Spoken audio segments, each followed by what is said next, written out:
Welcome to cook with நண்டு. It's Sunday afternoon. Lunch நம்ம ready பண்ண போகிறோம். மதுரை ஸ்டைலில் டொமேட்டோ ரைஸ் எப்படி நம்ம எம்மையாக செய்கிறதுன்றது பார்க்கலாம். அதுக்கு தேவையான இன்க்ரீடியன்ட்ஸ் எல்லாமே நான் எடுத்து வச்சுருக்கேன். தக்காளி, வெங்காயம், கருவேப்பிலை, கொத்தமல்லி, பச்சை மிளகாய், பிரியாணிக்கு தேவையான எல்லாமே நான் இதில் போட்டு ஒரு பவுடராக எடுத்து வைக்க போகிறேன். அது நான் அப்படியே யூஸ் பண்ணலை. ஸோ பட்டை, லவங்கம், ஏலக்காய் அது எல்லாமே நான் பவுடராக யூஸ் பண்ணி எடுத்து வச்சுக்க போகிறேன். துப்பியாக இல்லாமல் பவுடராக இருக்கணும். அதுக்கப்புறம் எல்லாமே இப்போ பாருங்கள், நான் அரைச்சி காட்டுறேன். இங்கே பாருங்கள், இந்த மாதிரி பவுடராக இருக்கட்டும். அதே மாதிரி இஞ்சி பூண்டு பேஸ்ட் எடுத்து வச்சுருக்கேன். இஞ்சி தனியாக பூண்டு மட்டும் தனியாக எடுத்து வச்சுருக்கேன். தக்காளியை நம்ம கொரப்பாக அரைச்சி எடுத்து வச்சுக்கலாம். அதே மாதிரி நான் மசாலா எல்லாமே ரெடி பண்ணி வச்சுருக்கேன். காஷ்மீரி சில்லி எடுத்து வச்சுருக்கேன், பெப்பர் எடுத்து வச்சுருக்கேன், மஞ்சத்தூள் எடுத்து வச்சுருக்கேன், சிக்கன் மசாலா எடுத்து வச்சுருக்கேன். அவ்வளோதான். அரிசி ஊற வச்சாச்சு. எண்ணெய் இப்போ தாளிக்கிறதுக்கு ஏற்ற மாதிரி இந்த கரண்டியில் 3 ஸ்பூன் எண்ணெய் நான் எடுத்திருக்கேன். எண்ணெய் நல்லா சூடானதுக்கப்புறம் எடுத்து வச்சுருக்கேன் 8 பூண்டு நம்ம போடலாம். பூண்டு போட்டதுக்கப்புறம் கட் பண்ணி வச்சுருக்கேன் வெங்காயம் போடலாம். வெங்காயம் நல்லா வதங்கி வரட்டும். பிரியாணிக்கு வதங்குற மாதிரி வதங்கக்கூடாது. ஒரு மீடியம் அளவு வதங்கினாலே போதும். நான் உங்களுக்கு எந்த அளவுக்கு வதங்கணும் அப்படின்றத காட்டுறது. இங்கே பாருங்கள், இந்த அளவுக்கு வதங்கி இருந்தாலே போதுங்க. பிரியாணிக்கு வதக்கணும் அந்த அளவுக்குலாம் வதங்க வேண்டிய அவசியம் இல்லை. ஸோ நல்லா வதங்கட்டும். இப்போ நம்ம கருவேப்பிலை, பச்சை மிளகாய், புதினா இல்லைங்க, இது பிரியாணிக்கு இல்லை, அதனால் தக்காளி சாதம் புதினா ஆட் பண்ணலன்னா கொத்தமல்லி நம்ம போட போகிறோம். கொத்தமல்லி பாதி எடுத்து வச்சுட்டு பாதி போடலாம்.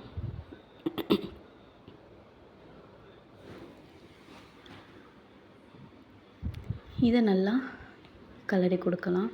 கலரி கொடுத்ததுக்கப்புறம் இஞ்சி பூண்டு பேஸ்ட்டு நம்ம அரைச்சி வச்சுருந்தோம்ல, அதை போடலாம்.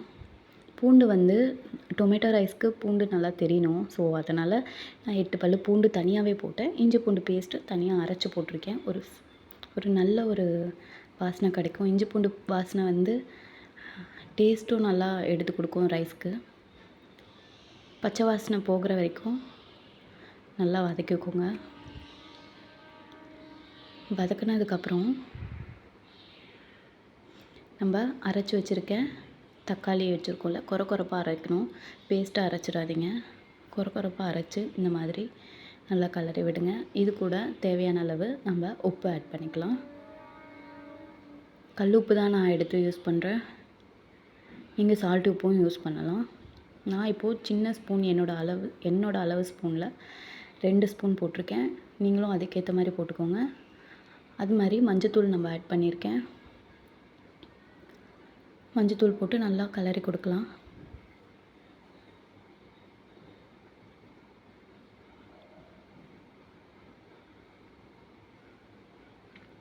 இது நல்லா கொதி வந்துடுச்சு.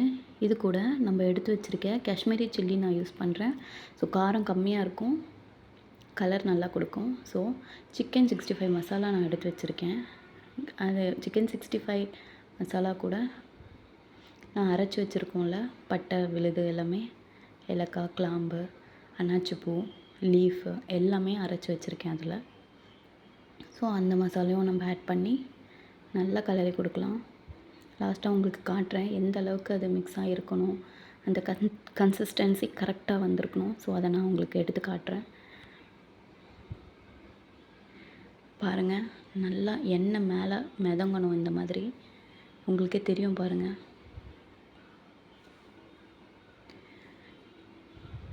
இப்போ மூடி வச்சுட்டு நம்ம எடுத்துருக்கோம். இந்த அளவுக்கு எண்ணெய் நல்லா, இங்கே பாருங்கள், இந்த கன்சிஸ்டன்சி கரெக்டான கன்சிஸ்டன்சி. இந்த டைமில் நம்ம தண்ணி எடுத்து ஆட் பண்ணிக்கலாம்.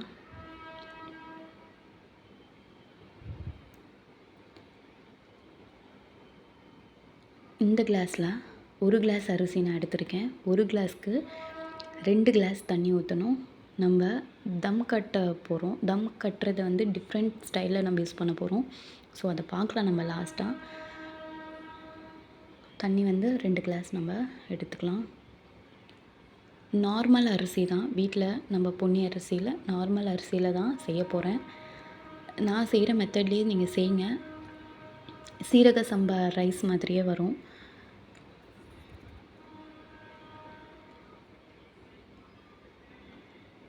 தண்ணி ஊற்றியாச்சு. நம்ம 2 கிளாஸ் எடுத்துருக்கோம்.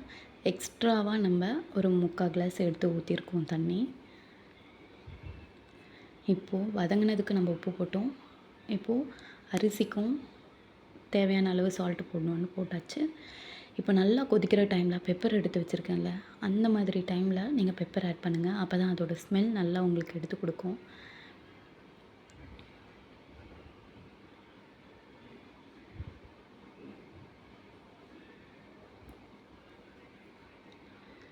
அரிசி நல்லா கழுவி எடுத்து வச்சுருக்கேன். இப்போ அதில் ஆட் பண்ணிக்கலாம். அரிசி ஆட் பண்ணதுக்கப்புறம் நல்லா சைட் பை அந்த மசாலா எல்லாமே அரிசியோடு ஒட்டுற அளவுக்கு நல்லா கொதிக்கட்டும். ஸ்பீடில் வைங்க. அண்ட் தென் நம்ம ஸ்லோ பண்ணிக்கலாம். கொஞ்சம் நல்லா கொதி வந்த உடனே ஸ்லோ பண்ணிடலாம். இதுதாங்க, நல்லா கொதி வந்துடுச்சு. இப்போ நம்ம என்ன பண்ண போகிறோம், நல்லா கலரி கொடுத்துட்டு இனிமே தான் இப்போ நல்லா பார்த்துக்கிட்டிங்களா, இப்போ தான் முக்கியமான ஒரு பாயிண்ட் நான் சொல்ல போகிறேன். 20 மினிட்ஸ் நம்ம எப்படியோ நம்ம வந்து பிரியாணிக்கு இது பண்ணுவோம்ல, அதே மாதிரி தான் தம் கட்டுறது. பட் ஆனால் நான் தம் கட்ட போகிறதில்ல. 20 மினிட்ஸும் இன்பிட்வீன் 5 மினிட்ஸ் கேப்பில் அதை வந்து கலரி கொடுத்துட்ருக்க போகிறேன். நான் தம்லாம் எதுவும் பண்ணல. நீங்கள் கலரி கொடுத்துட்டே இருக்கப்பவே அந்த ரைஸ் வந்து கலர சீரக சம்பா ரைஸ் மாதிரியே அது கட்டாய் நல்லா ஒரு உதிரியாக செம்மையாக சீரக சம்பா ரைஸ் மாதிரியே வரும். நீங்கள் கலரி கொடுக்குறத நல்லா உடச்ச மாதிரி கலரி கொடுங்க. அது உடையக்கூடாது அப்படின்ட்டு நீங்கள் இது பண்ணிங்கன்னா, இது பாஸ்மதி ரைஸ் இல்லை. ஸோ நம்ம வீட்டு ரைஸே எப்படி டேஸ்ட்டாக செய்கிறதுன்னு தான் நான் உங்களுக்கு சொல்லித்தரேன். ஸோ அதை உடச்சே நீங்கள் கிளறுங்க. கிளறப்ப உங்களுக்கு நல்ல ஒரு டேஸ்ட் கிடைக்கும். நீங்கள் இந்த மாதிரி ட்ரை பண்ணி பாருங்கள். பாருங்கள், இந்த மாதிரி நான் 5 மினிட்ஸ் கேப்பில் கிளறி விட்டுட்டே இருந்தேன். ஃபைனலாக இந்த அளவுக்கு வந்து முடிஞ்சிருக்கு. பாருங்கள் எவ்வளோ நல்லா இருக்குது.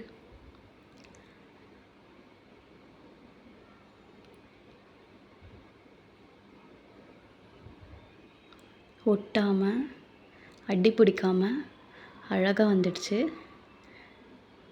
Sunday special tomato rice ready ஆகிடுச்சு மதுரை ஸ்டைலில்.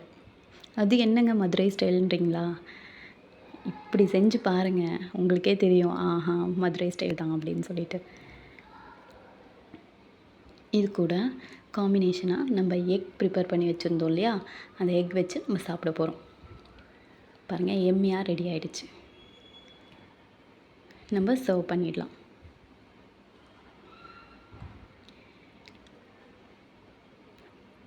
நான் சொன்ன குவான்டிட்டியில் கரெக்டாக நீங்கள் எல்லாமே பண்ணிட்டு வந்தீங்கன்னா, வாட்டர் லெவலும் கரெக்டாக நான் சொன்ன குவான்டிட்டிலே வைங்க. நீங்கள் கலர அதுவாக ஆட்டோமேட்டிக்காக வெந்து எல்லாமே வந்துடும். நீங்கள் தம் கட்ட வேண்டிய அவசியம் இல்லை. ஸோ நோட் பண்ணிக்கோங்க, இந்த பாயிண்ட் ரொம்ப முக்கியம். அதுக்கப்புறம் இது என்னோடய ஃபஸ்ட்டு வீடியோ. ரொம்ப எக்ஸைட்டிங்காக இதை செஞ்சு நான் உங்களுக்கு காமிச்சிருக்கேன். கண்டிப்பாக உங்கள் எல்லாருக்குமே பிடிக்கும். நான் ரொம்ப எதிர்பார்க்குறேன். உங்களோட சப்போர்ட் எல்லாமே எனக்கு தேவை. இன்னும் என்கரேஜ் பண்ணுங்கள். லன்ச் ரெடி ஆகிடுச்சு. ஸோ ஃபைனலி எம்மியான ரெசிபி ரெடி. தேங்க்ஸ் ஃபார் வாட்சிங். கண்டிப்பாக என்னோடய லன்ச் பிடிச்சிருக்கும்னு நினைக்கிறேன். ஸோ லைக் பண்ணுங்கள், ஷேர் பண்ணுங்கள்,